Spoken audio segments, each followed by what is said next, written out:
$12. One basket. 40 pounds of potatoes from a space smaller than a bar stool. That's not a typo, and it's not a trick of camera angles. It's what happens when you stop treating potatoes like a row crop and start treating them like a container crop that just wants to keep climbing. While most people are out there double digging a 20-foot trench, breaking their backs, turning soil in the spring heat, there's a version of this that takes 15 minutes to set up and lives on a porch, a balcony, or a patch of gravel that couldn't grow a weed. Hey, welcome back. If you're new here, this is the channel where we skip the stuff that sounds nice on paper and only keep what actually works when you try it yourself. And I'll be honest with you, I didn't believe this the first time I saw it either. I'd grown potatoes the normal way for years, rows, hilling, the whole routine, and I still lost a chunk of the harvest to voles, to compacted clay, to just running out of usable yard space. So when someone told me a laundry basket could outproduce half a garden bed, my gut reaction was that it sounded like one of those internet gardening claims that falls apart the second you actually try it. It didn't fall apart, but here's the part I'm not going to explain yet. There's one step in this method, something you do to the basket itself before a single potato goes in that almost nobody talks about. Skip it, and you'll get a basket of small, sad potatoes.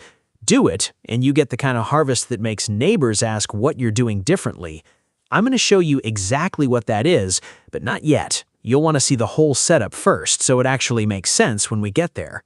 Here's the idea that ties this whole method together. A potato plant doesn't actually care about rows. What it cares about is darkness, drainage, and room to keep adding stems above every buried inch of vine.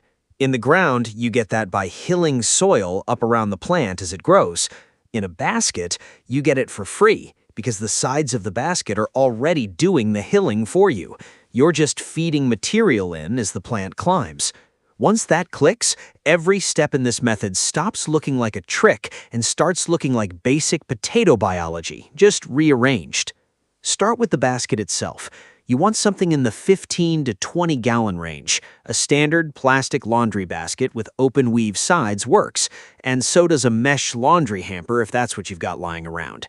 The gaps matter more than people realize. They let excess water drain instantly, which means less rot, and they let air reach the roots, which most in-ground potato patches never get. Line the bottom with 3 or 4 inches of straw, not soil. Straw holds just enough moisture without staying soggy, and it's light enough that new stems can push up through it without effort. Now for seed potatoes. Cut larger ones into chunks about the size of a golf ball, making sure each chunk has at least 2 eyes, and let them sit out on the counter for 24 to 48 hours until the cut sides callus over and look dry rather than wet. This one step cuts down on rot dramatically. I lost an entire basket my first year skipping it, watched half the chunks turn to mush within 2 weeks, and never skipped it again. Once they've calloused, space 4 to 5 chunks evenly around the basket, eyes facing up, and cover with another 4 inches of straw. From here, it's a rhythm, not a one-time task. As the plants grow, you'll watch for about 6 inches of new green growth above the straw line, and every time you hit that mark, you'll bury it again, leaving only the top couple of leaves exposed. Some gardeners use more straw for this. I've had just as much success alternating straw with a thin layer of compost, maybe an inch at a time, which adds a little nutrition back in without compacting the mix. You'll repeat this burying process 4 to 6 times over the growing season, and each round is another few inches of stem that can eventually produce potatoes. This next part surprised me the first season I tried it.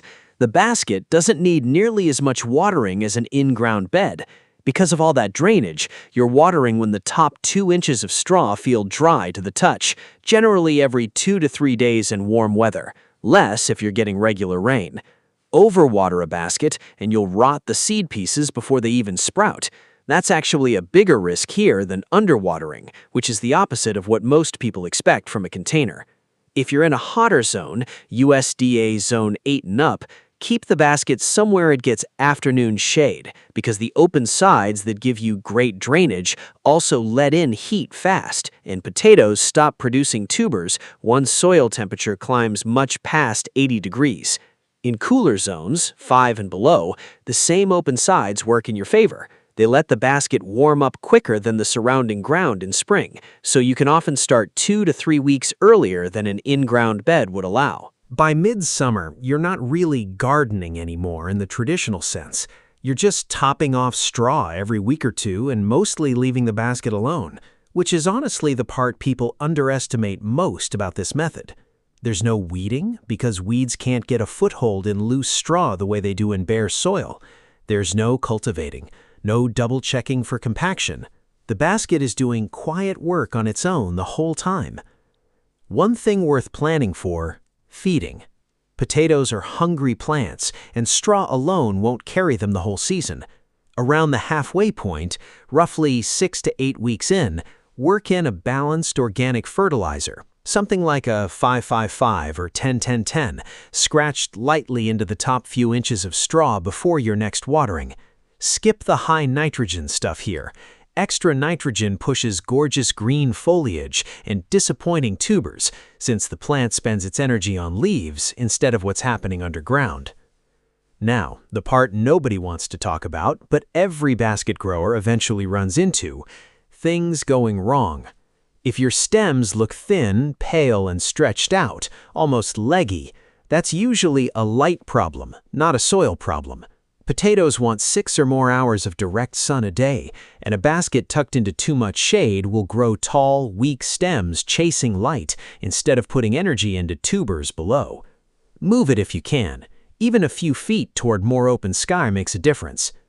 If you notice a sour, damp smell coming from the basket, or the straw near the bottom looks black and slimy instead of golden and dry, that's rot, and it almost always traces back to watering too often or packing the straw down too tight. Loosen it up, ease off the watering schedule, and don't panic. A rough patch early on doesn't necessarily doom the whole basket, especially if the upper layers are still healthy.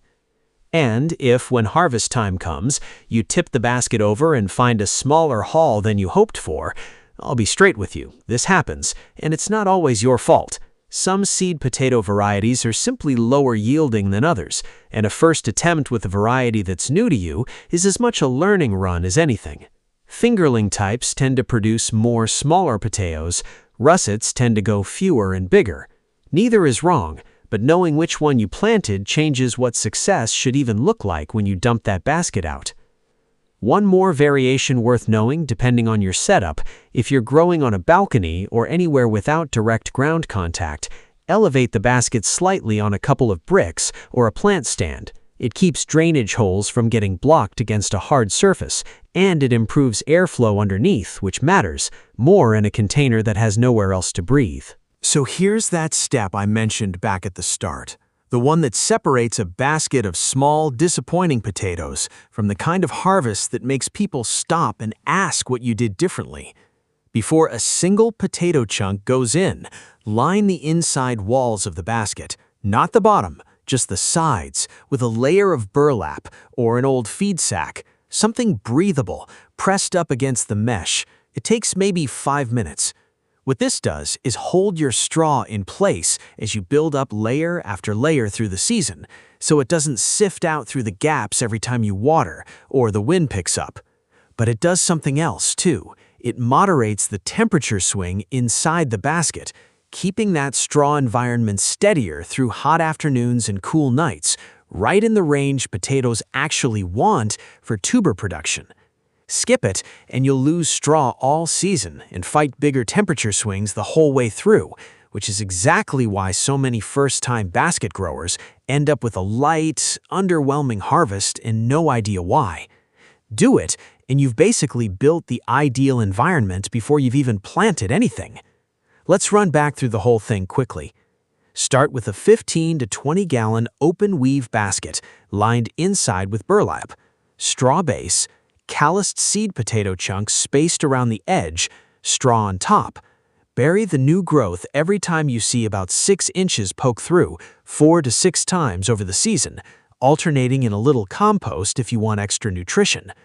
Water only when the top couple inches feel dry. Feed once around the halfway mark with a balanced fertilizer. Watch the sun, watch for rot, and adjust for your zone. This won't fix a bad growing season all on its own. Weather, variety, and a little luck still play a part, same as any garden, but it stacks the odds heavily in your favor, and it does it in a space most people had written off as unusable. So, here's what I do this week if you're serious about trying it. 1. Find a basket. Laundry basket, mesh hamper, even a milk crate lined with landscape fabric works in a pinch. 2. Order your seed potatoes now if you haven't already, since good varieties sell out early in spring. 3. Set aside a few feet of space that gets 6 or more hours of sun, even if it's just a corner of a balcony. And 4. Come back and let me know how your basket turns out. I read every comment, and I genuinely like to see what you grow. That's the whole method. Small space, real potatoes. Give it a shot.